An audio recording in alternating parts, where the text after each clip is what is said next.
Buenas tardes con todos y todas.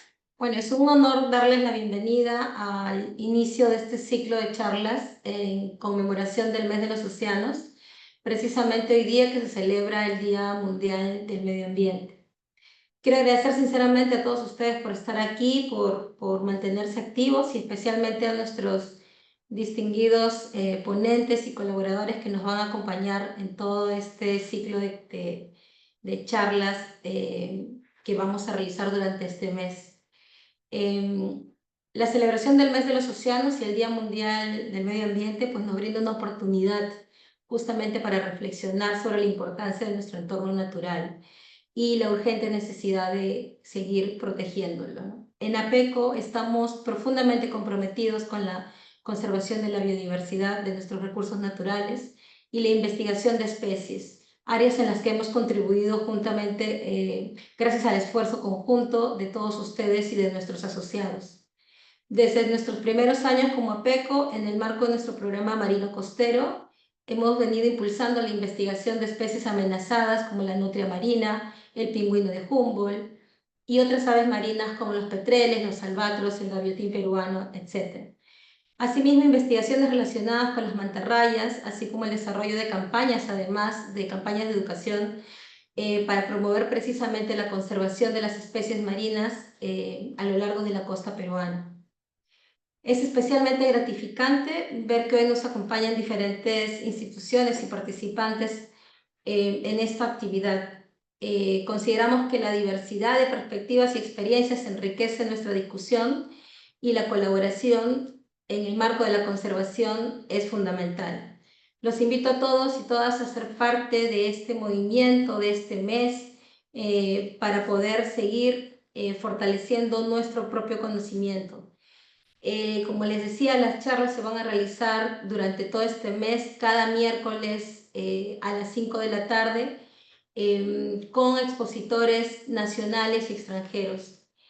Solamente cosas previas, los invitamos a realizar sus preguntas al finalizar la exposición o en su defecto poder escribirlas en el chat, que nuestro equipo de soporte va a estar bastante atento.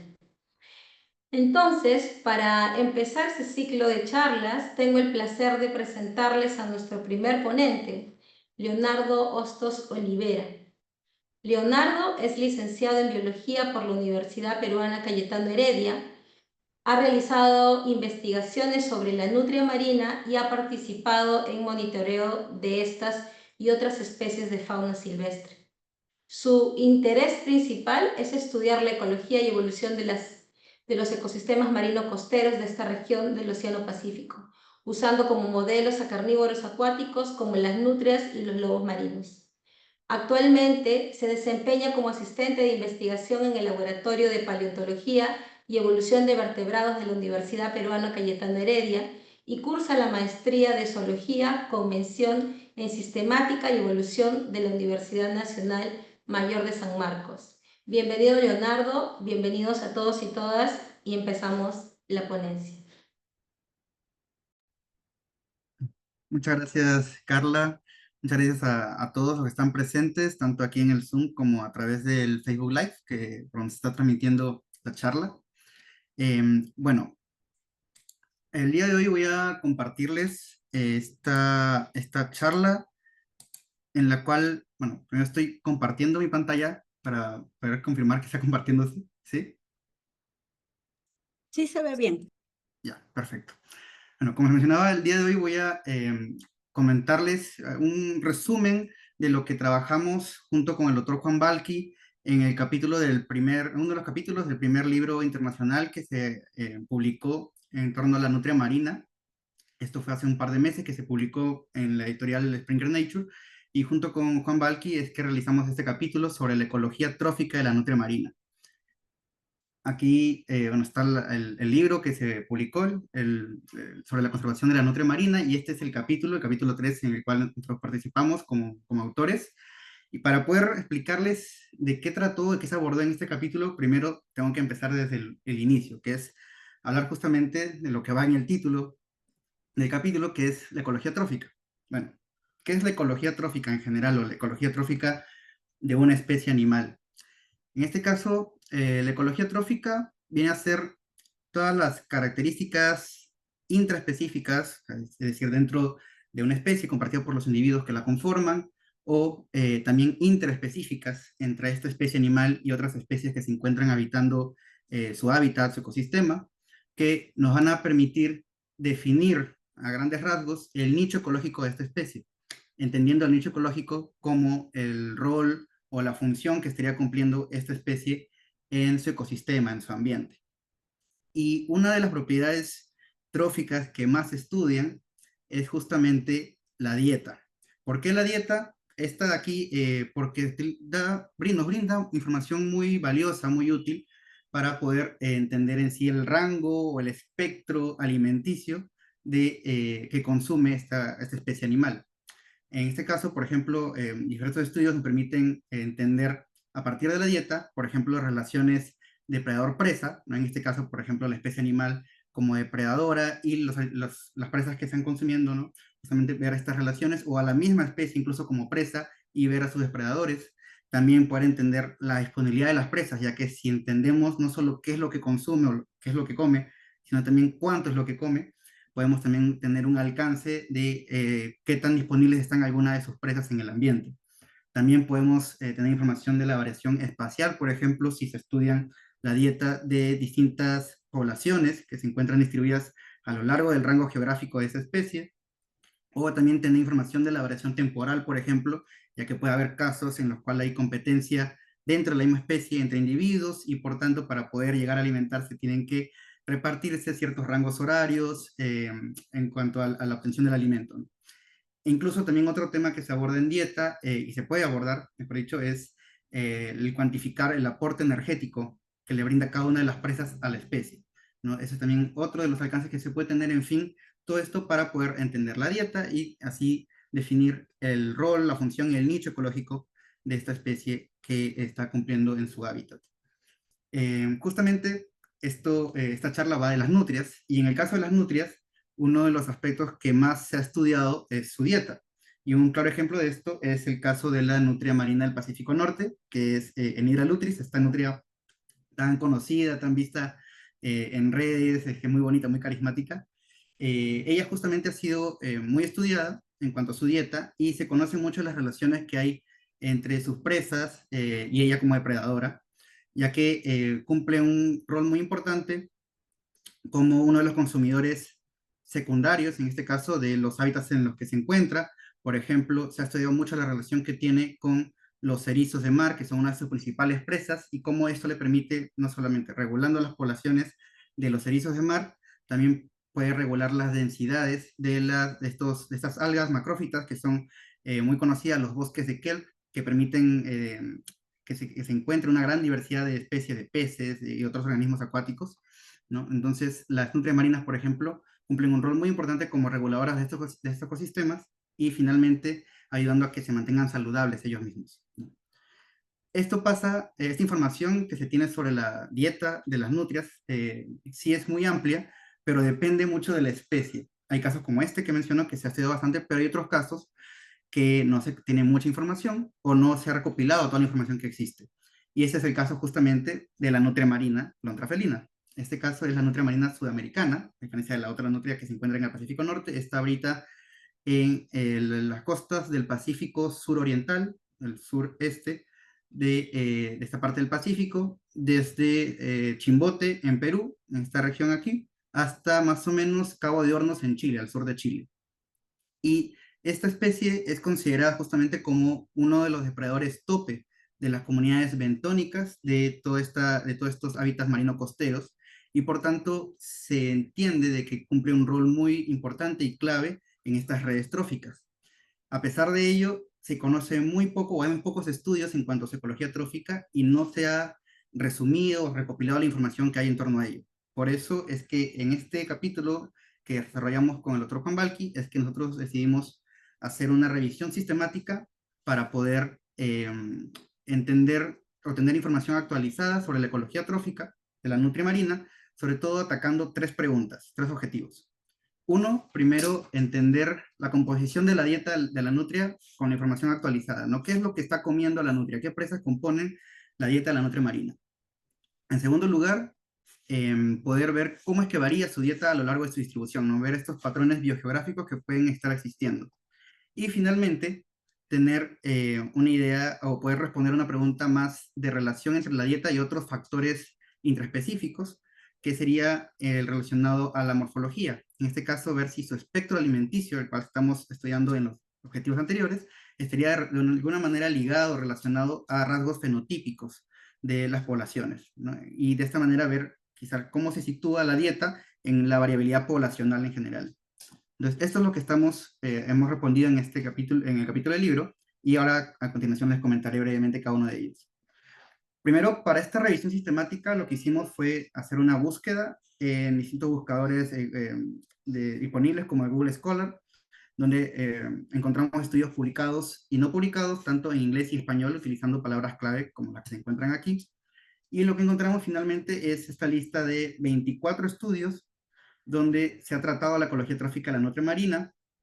Estos trataron diferentes temas como la dieta, el comportamiento alimenticio, las relaciones tróficas, otras interacciones, e incluso, bueno, acá se encuentra un estudio que es el que yo traté en mi tesis de pregrado en cuanto a la ecomorfología, donde se aborda la relación morfología-ecología, y utilizando diferentes métodos. Aquí, por ejemplo, incluyo que gran parte de ellos estuvieron, para colectar información de alimentación, se utilizó observación directa, que es el registro visual, justamente de manera directa, de la relación entre la presa y la nutria marina. También información a partir de fecas, información de restos de alimento que se encuentran normalmente en las madrigueras, que se van colectando, y también hay un estudio donde se obtuvo información de contenido estomacal, que es un método mucho más invasivo, ciertamente, y por eso es menos utilizado. Luego, en cuanto a esta lista de estudios que hemos encontrado, vemos que hay un desbalance en cuanto a dónde es que se realizaron, porque, por ejemplo, la gran mayoría de ellos, 17 de los 24, se realizaron en Chile. Ciertamente en Perú estamos en deuda con estudiar a la nutria marina. Hay solo 5 estudios que se han realizado en Perú, y bueno, hay 2 además que han incluido regiones de ambos países, ¿no? Localidades de ambos países. Y finalmente, bueno, toda esta lista está conformada por estudios, no solamente artículos originales publicados, sino también reportes, presentaciones en congresos, tesis de pregrado principalmente también, algunas notas científicas y así. Eso es lo que se ha podido recopilar entre estudios publicados y no publicados. Entonces, primero procedemos a hablar de lo que es la dieta. ¿Qué presas componen la dieta de la nutria marina? ¿Qué hemos podido encontrar? A partir de estos 24 estudios, hemos podido construir esta lista de presas que se encuentran presentes en la dieta de la nutria marina desde 1979 hasta el 2022, todo lo que se ha registrado, y hemos podido tener casi una identificación a nivel de especie para casi todos los casos. Tenemos algunos pocos casos donde hemos dejado la identificación a nivel de género, a nivel de familia o niveles taxonómicos superiores, pero para la gran mayoría de registros es que se tiene una identificación a nivel de especie, y eso es súper bueno. El resumen de toda esta tabla, porque no voy a tratar obviamente cada punto a partir de esta tabla, lo tenemos aquí, y he destacado lo más importante de lo que obtuvimos, es que finalmente se tienen identificadas 116 especies que son presas de la nutria marina, estos repartidos en diferentes grupos, entre los que son peces, crustáceos, moluscos, aves, y otros como algunos mamíferos pequeños, erizos de mar, tunicados, también algunos insectos y en unos casos de plantas, especialmente frutos que se le registró a la especie consumiéndolas. Y viendo nada más este gráfico de estos grupos de presas y el número de especies que pertenecen a cada uno de estos grupos, es que podemos ver de que los peces y los crustáceos realmente se destacan como los principales grupos de presas y los más diversos dentro de la dieta de la nutria marina, ¿no? No estoy hablando de los más abundantes, sino los más diversos, los que tienen un mayor número de especies dentro de la dieta, ¿sí? Y acá coloco algunas imágenes de las especies más representativas. Aquí ya hablando de abundancia per se, tenemos por ejemplo a Prolatilos jugularis, que es conocido como el blanquillo, esta especie de pez, un perciforme, también que es un pez bentónico. Tenemos también a Sebastes oculatus, conocido como el escrófalo, que ha salido está registrado en muchas fotos con la nutria marina justamente consumiéndolo o capturándolo. También destaco aquí a Basilitis hemotilus, que es el pejerrey andino. Este de aquí fue registrado en las poblaciones que se encuentran a más de 1.700 metros del nivel del mar en el caso de la nutria marina, que ha sido registrada también poblaciones habitando ríos y lagunas aquí en los Andes peruanos, un caso súper raro, pero aquí se encuentra en el caso de la laguna de Macocha, que está a 1.700 metros sobre el nivel del mar, se encuentra consumiendo, por ejemplo, esta especie de pejerrey andino, ¿no? En cuanto a crustáceos, por ejemplo, está esta de aquí, que es Taliepus dentatus, conocido como panchote, que también es de las especies más frecuentes en su dieta, registrado tanto en fecas como en restos alimenticios, incluso en las madrigueras. Otra también que ha sido registrada en fotografía, hay fotografías bien bonitas de la nutria con este cangrejo en su boca, es Malaspis plana, conocida como la jaiba morada, si no me equivoco, jaiba reina también, es otra de las especies frecuentes en su dieta. Y aquí tengo la imagen de un camarón de río, que es Cryptops cementerius, que fue registrado justamente en los ríos Colca y Majes, aquí en el sur de los Andes peruanos también. En cuanto a los moluscos, tenemos, por ejemplo, a una especie muy importante que ha sido estudiada incluso de manera individual, que es concholepas, conocido como, este es el loco, si no me equivoco le dicen loco. Este bivalvo, este molusco, eh, y aquí ha sido posicionado dentro de las redes tróficas de los ecosistemas marinos costeros del sistema de Humboldt en Chile como uno de los más importantes, de las especies más importantes y clave en estas redes tróficas. Y justamente también es una de las especies más abundantes dentro de la dieta de la nutria marina. Entonces es muy de destacar esta relación que hay entre una especie tan importante dentro de las redes tróficas marinas, al menos en la región chilena, y que sea una presa importante para la nutria marina, ¿no? Luego, otro molusco que se ha encontrado incluso también con fotografías, con interacciones, es los pulpos, estos cefalópodos. Y en el caso de las poblaciones continentales, en la laguna Macocha que mencionaba, que se encuentra a más de 1.500 metros sobre el nivel del mar, una de las presas importantes para la nutria allí en esos ecosistemas es estos caracoles de agua dulce, como de esta especie Galba beatrix. Luego, pasando ahora a grupos de presas mucho más, podemos considerar secundarios o que son ocasionales, circunstanciales, no como los peces, crustáceos y moluscos, están mucho más presentes en la dieta. Tenemos, por ejemplo, aves como el potoyunco peruano, que es Pelecanoides garnoti, y el zarcillo, la rosterna inca. El potoyunco fue registrado en la isla Choro, que se encuentra en el centro norte de Chile, y la interacción trófica entre la rosterna inca, que es el zarcillo, y la nutria marina ha sido registrado cerca de Paracas, en la isla Sangayán. Esos son casos particulares de interacciones de aves con la nutria marina, pero existen estos casos. Y luego, dentro del grupo de otros, están, por ejemplo, roedores o mamíferos pequeños, ¿no? En este caso como los filotis, erizos de mar, como esta especie de erizo rojo, que es los Echinus albus, lo cual es muy particular porque en el caso de la nutria marina del Pacífico Norte, está dentro de su dieta, es muy importante la presencia de los erizos, mientras que en la nutria del sur, la nutria marina del sur, más bien los erizos no tienen un papel tan importante en su dieta. Entonces es muy particular ver esta diferencia entre ambas nutrias que tienen hábitos marinos. Y luego otras especies también que han sido registradas es, por ejemplo, el piure, que se conoce bastante en Chile, este tunicado, que si me equivoco también es bastante consumido por la población en general, y ha sido registrado el siglo pasado. No es un registro que esté muy actual, pero se tiene como registro histórico para la nutria marina. Y finalmente, en las poblaciones continentales también de la laguna Macocha, se tiene el registro de un alto consumo de libélulas, de anisópteros. Es bien particular eso, pero bueno, es lo que se ha registrado al momento en la nutria marina y es lo que principalmente estoy destacando aquí dentro de su dieta. Entonces, con esto ya conocemos a grandes rasgos qué es lo que está consumiendo y información actualizada de lo que es la dieta de la nutria marina. Pero ahora falta ver también si existen patrones biogeográficos. Y lo que hicimos para poder estudiar estos patrones es primero estandarizar toda la data. Para poder estandarizar esta información de dieta, utilizamos unos criterios de exclusión para justamente excluir algunos de los estudios que recopilamos y solo quedarnos con aquellos que tienen información comparable. Entonces, lo que hicimos fue excluir aquellos estudios que no utilizaron análisis fecales para recopilación de datos, es decir, no recolectaron fecas y obtuvieron datos cuantitativos de eso. Tampoco utilizamos estudios que reportaron datos cuantitativos solo para algunos de los grupos de presas encontrados. Tendrían que haber reportado información para todos los grupos de presas. Y también reportamos, excluimos los estudios que reportaron solamente la frecuencia de ocurrencia, que es este indicador o esta medida que se utiliza para la dieta, que se expresa como el porcentaje de fecas que contienen una presa en particular, ¿no?, en relación al total de fecas colectadas. Esta medida de frecuencia de ocurrencia se define así.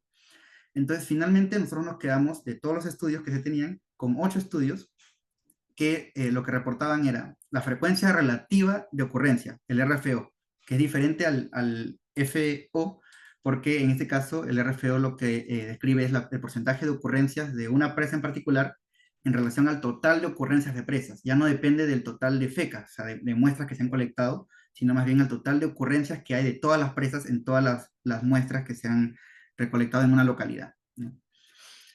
Y esto, justamente, estos datos de RFO están presentes en estos 8 estudios para todos los grupos de presas que se han identificado y obviamente provenientes de análisis de fecas. Entonces, con eso se tiene esta lista de 15 localidades, 3 de ellas en Perú, las dos primeras son continentales, en la laguna Mamacocha y en los ríos Colca y Majes, y desde esta localidad en Perú hasta abajo, todas son localidades marinas, y la gran mayoría son en Chile. Como pueden ver, ya hay un desbalance ahí en cuanto al muestreo que se tiene entre Perú y Chile. También hay mucha variabilidad entre todas estas localidades en cuanto al tamaño de muestreo, al tamaño de muestra, perdón, y por tanto el esfuerzo de muestreo, justamente, ¿no? Eh, Ese tamaño de muestra tiene que ver con el número de fecas que se colectaron en cada sitio de estudio, y por ejemplo tenemos lugares donde se colectaron solamente 8 fecas y lugares donde se colectaron hasta 475 fecas, entonces hay una gran diferencia en ese N, ¿no? En ese número muestral. También hay diferencia en la duración de los estudios. Hay lugares donde se hizo un muestreo por temporada, otro muestreo anual, y otros hay casos donde se hicieron muestreos multianuales, ¿no? Información de muchos años. Entonces es muy variable esta información, pero finalmente hemos tratado de incorporar estas variables para poder ver los patrones biogeográficos. Lo primero que hicimos fue representar estos valores de RFO, de frecuencia de ocurrencia relativa, eh, poder espacializarlos en la distribución de la nutria marina. Y lo que se nota claramente primero al hacer esto es que hay una diferencia muy clara entre la dieta o las principales presas que hay en las poblaciones continentales, que son estas dos, con respecto a las poblaciones marinas. Y es que en las poblaciones continentales, por ejemplo, en los ríos Colca y Majes, la principal presa eran los camarones de río, eran crustáceos, pero camarones, ¿no? En cambio, en la laguna de Macocha, las principales presas eran libélulas y estos caracoles de agua dulce. Mientras que en las poblaciones marinas, lo que tenemos es que las principales presas son cangrejos, estos crustáceos, peces y bivalvos, ¿no? Entonces son presas muy diferentes, pero que finalmente lo que nos hace ver es que la nutria marina tiene un amplio espectro alimenticio y, como ya se sabía, y ya se conocía, tiene un comportamiento o una ecología oportunista, ¿no? Que le permite poder adaptarse a la disponibilidad de presas que hay en el ambiente en el que se encuentra, ¿no? Si en un ambiente hay más peces, consume más peces. Si en un ambiente hay más caracoles de agua dulce, bueno, se va a consumir caracoles o incluso hasta libélulas. Entonces, tiene esta plasticidad alimenticia, esta especie, al igual que muchas especies de nutrias también. Y luego lo que hicimos fue, si bien, bueno, en esta parte, en este mapa, podemos ver un poco de esta variación espacial, realmente no podemos establecer un patrón tal cual si no lo hacemos de manera estadística. Entonces, para aplicar esa estadística más dura, digamos, hemos utilizado nada más los datos de las poblaciones marinas, y lo que hicimos fue confrontar esa información de los RFO, de la frecuencia de ocurrencia, con un parámetro geográfico que viene a ser la latitud. Y lo hicimos tanto para, bueno, todos estos datos de RFO los metimos en un análisis multivariado, que es un PCA, un análisis de componentes principales, y obtuvimos dos componentes, uno que nos describe la variación en el consumo de moluscos, y un segundo, que ahorita voy también a describir, que nos describe la variación en el consumo de peces y crustáceos. Entonces, al poder probar o evaluar esta relación entre la latitud, que es la parte geográfica, y la alimentación con el consumo de moluscos, por ejemplo, lo que vimos fue que no hay una relación entre estas dos variables, realmente, ¿no? En estos modelos que hicimos de regresión, vemos que no hay una asociación significativa entre estas variables, entre la latitud y el consumo de moluscos, pero al incluir justamente el tamaño de muestra aquí como variable, es que sí encontramos de que esta asociación se vuelve significativa. Y es que justamente hay localidades donde no se registró o nada de moluscos o muy poco en cuanto a moluscos. Y puede verse justamente algo que mencioné al principio, y es que hay distintos métodos para poder registrar la dieta en la nutria marina. Y, por ejemplo, el que hemos utilizado aquí, que es el de fecas, tiene un sesgo con respecto a los moluscos, porque lo que se consume de los moluscos es la parte blanda. Y en las fecas lo que termina uno recolectando para poder identificar a las especies que están en la dieta son los residuos sólidos. Entonces, ciertamente ahí puede haber una subestimación de lo que se ha colectado en cuanto, o de lo que se registra en la dieta de la nutria marina, y por eso puede ser que no estemos, por un lado, por eso puede ser que no estemos encontrando una relación, y aparte también porque el tamaño de muestra es muy pequeño, ¿no? O muy variable, mejor dicho, en unos casos. En unos casos muy poco, en unos casos muy, muy amplio. Entonces no nos permite encontrar una asociación entre estas dos variables. Pero en el caso del consumo de peces y crustáceos es diferente. Aquí sí hemos encontrado una relación entre latitud y este consumo de peces y crustáceos. Aquí tenemos en este componente los valores que se encuentran más bajos, representan un mayor consumo de peces, y los valores más altos un mayor consumo de crustáceos, justamente los colores azul y rojito. Entonces, y acá tenemos la latitud, esto es más al sur, aumenta la latitud, perdón, y acá disminuir la latitud es bueno, está en negativo, pero disminuye hacia el Ecuador, justamente, esta es la región norte. Entonces, lo que estamos viendo es de que esta relación entre latitud y consumo de peces y crustáceos sí es significativa, incluso al incluir dentro del modelo el tamaño de muestra. O sea, no está influyendo el tamaño de muestra para que se mantenga incluso esta asociación entre estas dos variables. Y lo que vemos es de que conforme se va más al norte, las poblaciones del norte presentan un mayor consumo de peces, y más hacia el sur, las poblaciones presentan un mayor consumo de crustáceos. Esa es la relación que estamos encontrando, y justamente tenemos un patrón biográfico ahí claro. Y ahora finalmente les voy a comentar la tercera parte del libro, del capítulo, mejor dicho, que es en torno a la ecomorfología alimenticia. Como mencioné, la ecomorfología establece las relaciones, nos permite estudiar las relaciones entre la morfología y la ecología. Y en este caso, hablándolo desde un punto de vista alimenticio, es decir, la relación dieta-morfología. Y esto fue lo que yo abordé en mi tesis de pregrado. Esto lo desarrollamos también en el libro. eh, y lo que encontré exactamente yo fue que sí había una variación morfológica craneal entre las poblaciones del norte, principalmente poblaciones peruanas, y las poblaciones del sur, que eran las poblaciones de Chile, ¿no? Había una variación morfológica craneal, que ciertamente el cráneo, que posee músculos masticatorios, como son el macetero, el temporal, etcétera, que van a permitir tener de repente, en algunos casos, cierta ventaja para consumir cierto tipo de presa, ¿no? Ha sido muy asociado a los tipos de dieta, en este caso en nutrias, y en la nutria marina, lo que he encontrado es que esta variación morfológica sí tiene cierta relación con las dietas que hemos descrito hace un momento. Por ejemplo, lo que encontré es que las poblaciones del norte, en este caso estas de aquí, poseen cráneos que son mucho más angostos y más largos. Y esta morfología, este morfotipo, en general en los carnívoros acuáticos, lo que les permite es tener, primero, una forma más hidrodinámica, y también maximiza o le da una mayor ventaja para poder tener una velocidad de mordida mayor, y así poder capturar más fácilmente a presas que son elusivas, que son rápidas, como el caso de los peces, ¿no? Los peces, para poder capturarlos, en la mayoría de los casos, utiliza un método de persecución, y cierran la boca para poder capturar la presa. En este caso, justamente estas características morfológicas son ventajosas para poder tener ese tipo de dieta. Y por otro lado, las nutrias del sur, estas de aquí poseen una morfología eh, caracterizada por cráneos más anchos y rostros más cortos, que les otorga más bien una mayor resistencia craneal, y también maximizan lo que es la fuerza de mordida. Y justamente tener una mayor fuerza de mordida les sirve a estos depredadores para poder romper quizás las partes duras de algunos invertebrados, como pueden ser moluscos, bivalvos, ¿no? O los crustáceos, justamente. Entonces, lo que estamos encontrando aquí es de que las poblaciones del norte, que como mencionamos anteriormente, tienen una dieta que es más piscívora, por los análisis que hemos realizado, estarían teniendo un ecomorfotipo, ¿no? Morfologías más, que están relacionadas a la piscivoría.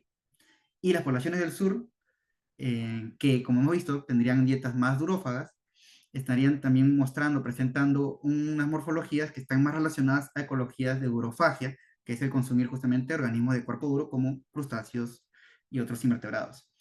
Entonces, hay una asociación muy clara aquí entre lo que es dieta y morfología. Y eso es lo que yo abordé en mi tesis de pregrado, como menciono.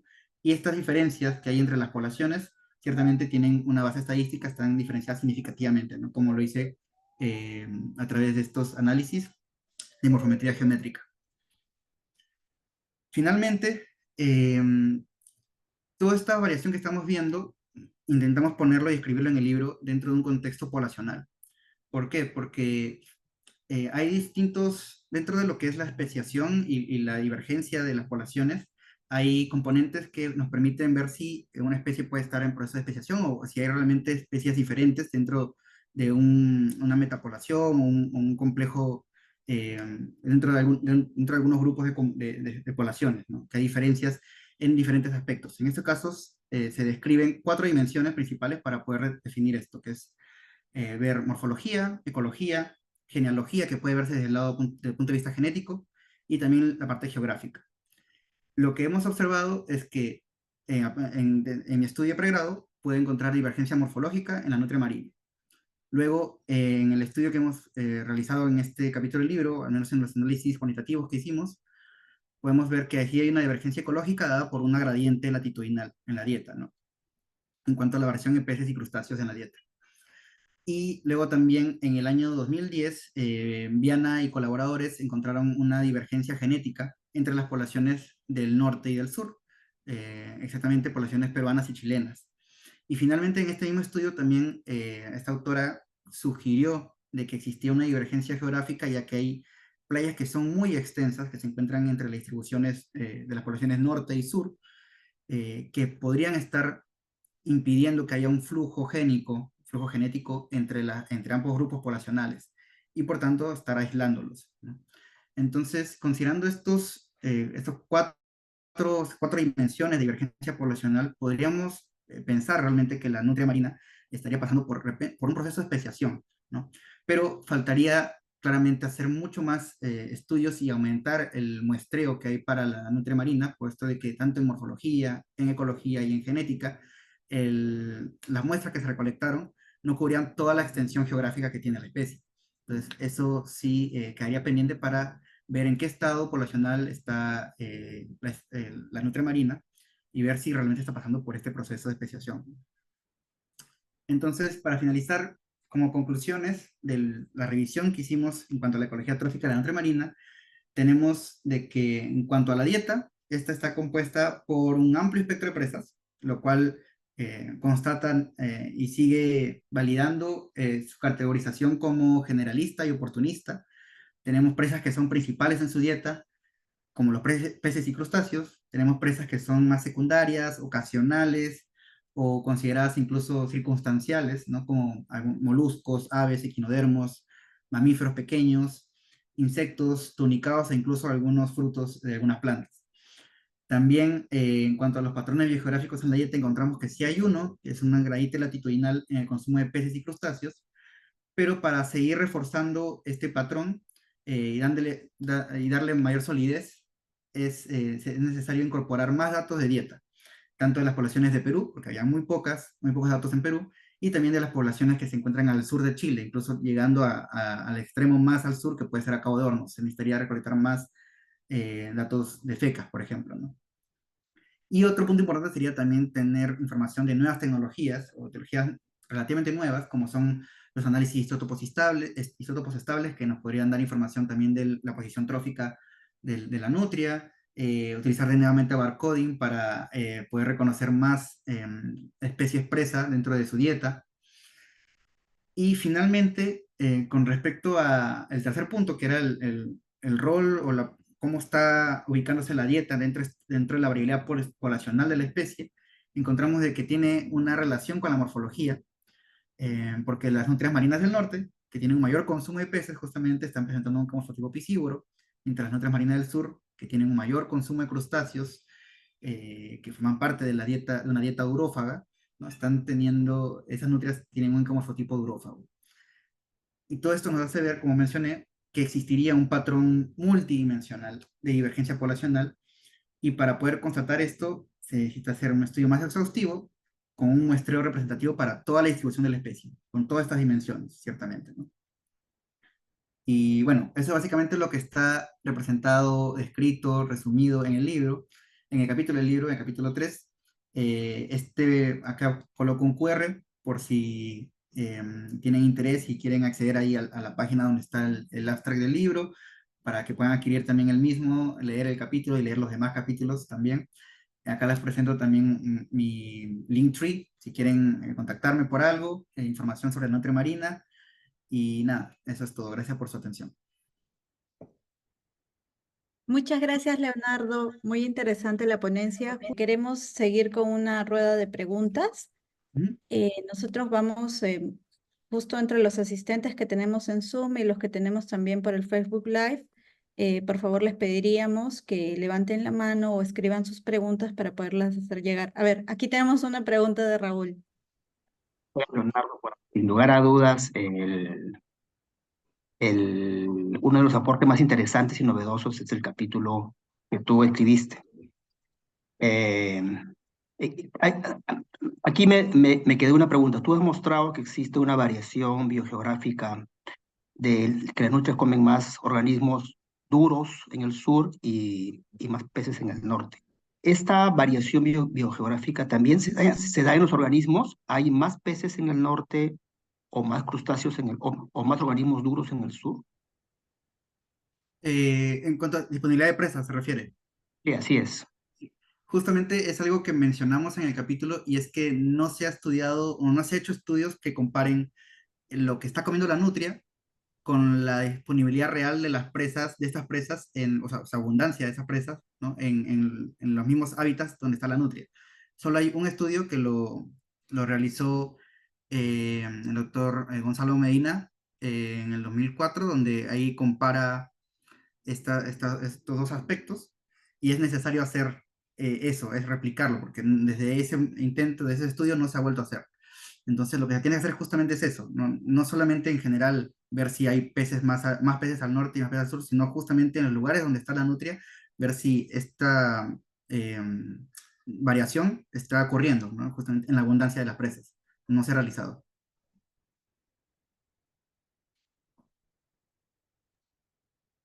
Leonardo, a ver, aquí hay otra pregunta.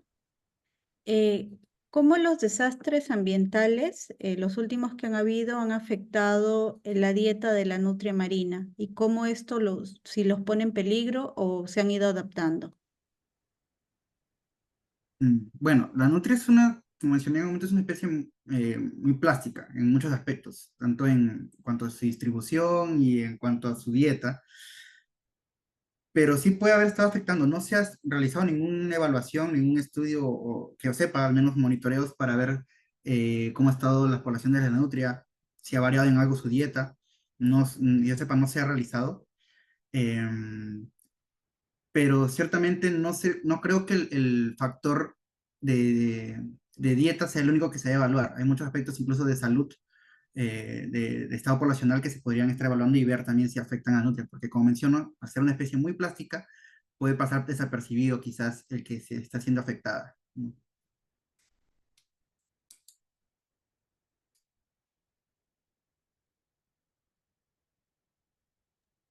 Tenemos una pregunta también de Aldo Valdeón. Aldo, si puedes prender tu micro. Y buenas tardes. Una consulta. Este, yo, por ejemplo, vivo en Chancay, y en esta zona la nutria no se ve seguido.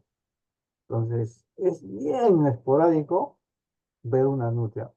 ¿Cómo hacen para obtener la muestra y ver lo que ha consumido la nutria, porque para capturarla, tú la ves 5 segundos y desaparece la nutria y no la ves, ¿no? Y, o lo que entiendo es un análisis de información que han recopilado nada más, o es que ustedes han obtenido la nutria, han analizado, han visto qué es lo que ha alimentado, ¿no? Porque es bien difícil capturar la nutria. Y la segunda sería, la población de nutria con relación a los niños. ¿Tienes alguna información sobre eso? Gracias. Gracias por la pregunta. Bueno, primero, al menos en el estudio que hemos hecho nosotros, que es una recopilación de información de muchos otros estudios, nosotros no hemos recopilado por sí muestras para poder incluirlas aquí, pero todos los demás estudios, como mencioné en algún momento, utilizan diferentes métodos de recolección de data, de dieta.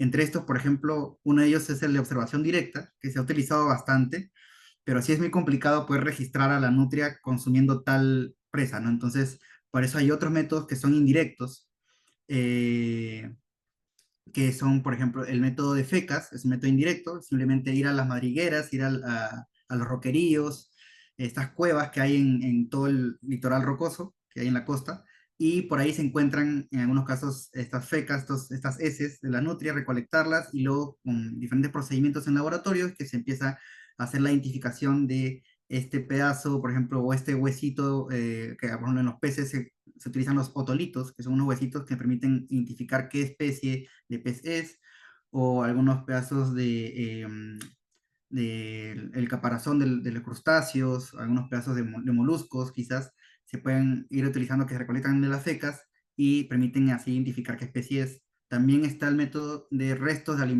alimentos, restos alimenticios que hay en las mismas madrigueras, porque no siempre, a veces la nutria lleva su comida a la madriguera y ahí consume y dejan algunos restos, algunos pedazos, entonces esos son los que se pueden colectar y también se analizan en el laboratorio, ¿no?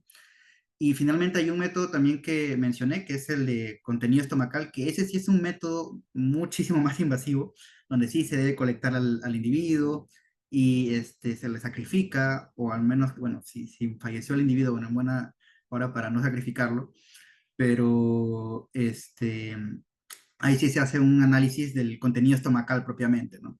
Del estómago. Entonces, esos son los métodos que más se han utilizado para recolectar la data de dieta de la nutria marina. Y en cuanto a lo segundo que mencionó, que si no me equivoco, era efectos del niño, ¿sí fue eso? Sí, En las poblaciones de la correcto. nutria. Sí, correcto. Sobre la población, si ha disminuido con el efecto del niño, o ¿tienen alguna data de eso? Gracias.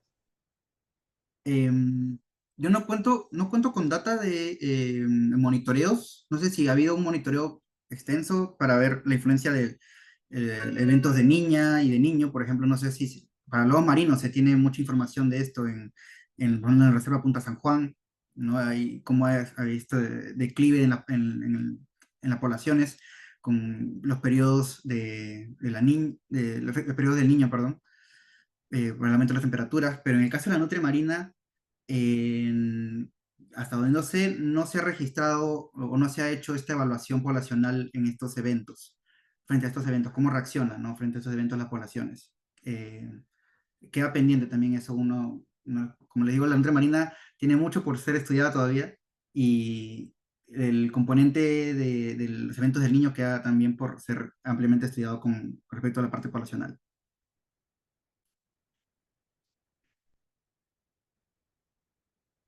A ver, hay una consulta más en el chat. Eh, Te la leo. De parte de... ya, la distribución. De Carol Rojas. Con el derrame de petróleo en Ventanilla ocasionando muchas pérdidas de biodiversidad, ¿cómo ha sido el comportamiento de las poblaciones de nutrias? ¿Se cuenta con alguna data, censo de antes y el después? ¿O a qué nos afrontamos frente a este evento?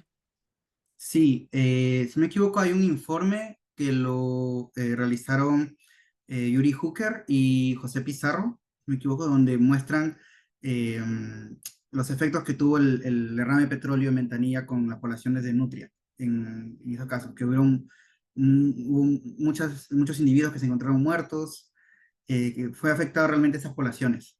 Entonces, ese informe ahí incluso visualmente grafica qué es lo que pasó con las poblaciones de nutria. Si no me equivoco, las poblaciones han simplemente desaparecido, se han extinto localmente, si no me equivoco, en esas localidades.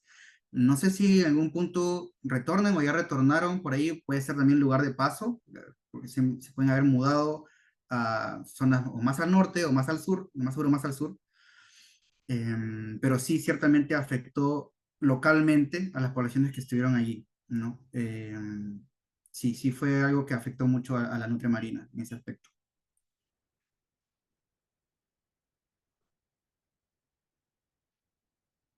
Una pregunta que ya está relacionada con lo que has hecho es, ¿cómo es que el fenómeno del niño afecta a la distribución ecológica de la nutria marina? Bueno, yo creo que justamente ahí se debe abordar en diferentes aspectos. Por ejemplo, em, tengo entendido de que o sea, falta hacer estudios, por ejemplo, de qué factores ambientales realmente influyen en la distribución de la nutria o la ocupación de la nutria, ¿no? Em, Se puede hacer eso con modelos de distribución de especies, aplicándolo a la nutria marina. He escuchado que se ha realizado algún piloto en Arequipa y creo que en Chile también se tenían algunos proyectos en respecto a eso, pero entendiendo bien qué factores ambientales, factores abióticos están, como en el caso de la temperatura u otras condiciones oceanográficas o del litoral en general, estén influyendo sobre la ocupación, sobre la distribución de la nutria, se puede saber cómo reaccionaría a estos eventos del niño o de la niña, ¿no? Porque como mencioné hace un momento, no estoy seguro si se ha hecho un monitoreo sobre todo correcto para poder ver si ha afectado o no a las poblaciones de la nutria, ¿no? En estos últimos años, últimas décadas que han pasado. A ver, hay otro mensaje más de Lady Amaro. Felicitaciones por tu investigación. Una consulta. ¿Se ha analizado el aporte calórico que aporta esta variación de alimentación? ¿Se ha comparado si están mejor nutridas las nutrias ubicadas en río a diferencia de los marinos costeros? Ah, no, no se ha abordado ese aspecto más nutricional, no se ha realizado. Los estudios que se tiene, al menos que yo tengo entendido, los que se han realizado ahí en la laguna de Macocha y en los ríos andinos, son más de qué es lo que está comiendo, ah, cuántos individuos o poblaciones, o, bueno, grupos de individuos se han encontrado y no mucho más que eso. Falta todavía, bueno, un poco de la caracterización del hábitat sí se ha realizado, pero falta saber muchas cosas de ahí, ¿no? Incluso los estudios nutricionales de aporte calórico, creo que existen uno o dos, si no me equivoco. Entonces, casi a lo largo de toda la distribución de la especie no se ha realizado, menos en esas zonas andinas, altoandinas, ¿no? Entonces, también es algo que queda pendiente. Bueno, un comentario que nos hicieron llegar por Facebook es que de las 10 nutrias que había en la zona del derrame, murieron 6 de las que estaban. No sé si este dato ha sido comprobado. Mm, no sabría decirle, pero, o sea, igual es una foto del momento, tal vez sí, no sé si han regresado o se fueron totalmente las nutrias que estaban ahí, pues, ¿no? Sí. A ver, aquí preguntan también si es que puedes explicar un poco más de cómo se hace el monitoreo. Bueno, al menos en el caso de la nutria marina, yo lo monitoreo que pude participar cuando estuve como estudiante de pregrado, fueron utilizando trampas cámara, ¿no?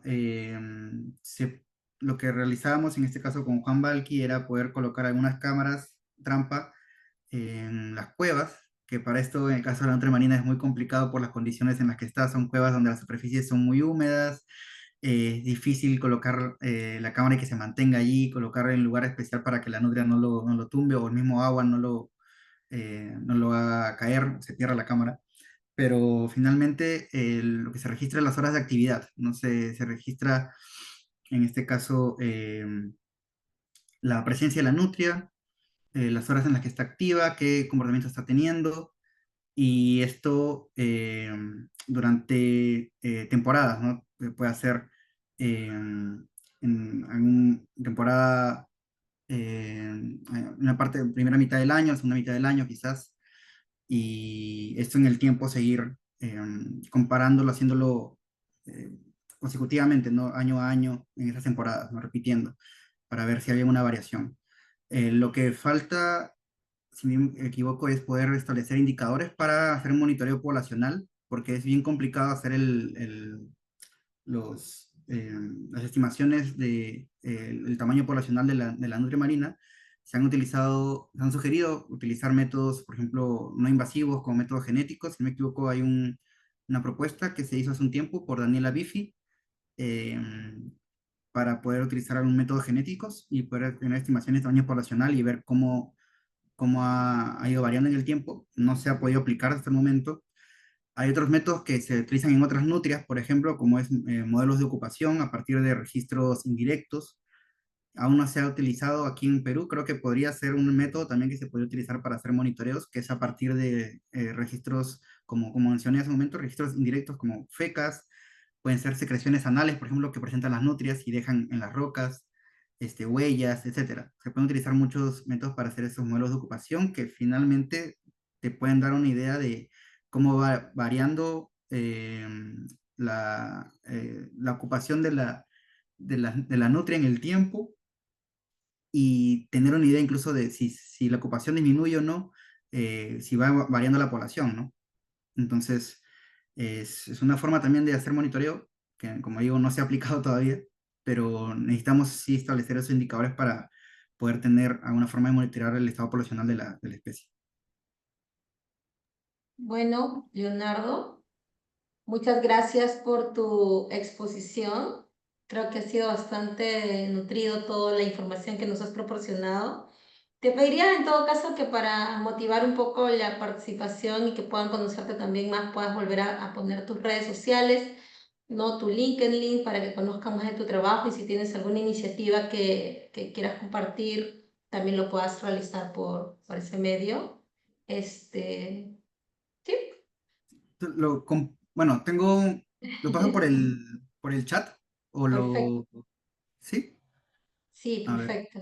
Ahí pueden acceder y tengo información de mi contactos, correo, redes, cualquier cosa, pueden comunicarse conmigo y ahí ver temas de la Nutria. Igual somos pocos, así que siempre nos tratamos de apoyar entre todos.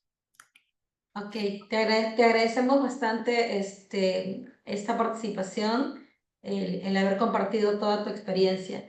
Y nada, es simplemente a los amigos y amigas que han estado, colegas que han estado conectados, agradecerles el tiempo, la predisposición, e invitarlos para el próximo 12 de junio a la misma hora, 5 de la tarde, porque vamos a tener la charla de conservación de la nutria marina, ¿no? En Chile. Entonces es importante para conocer la experiencia de los colegas de Chile.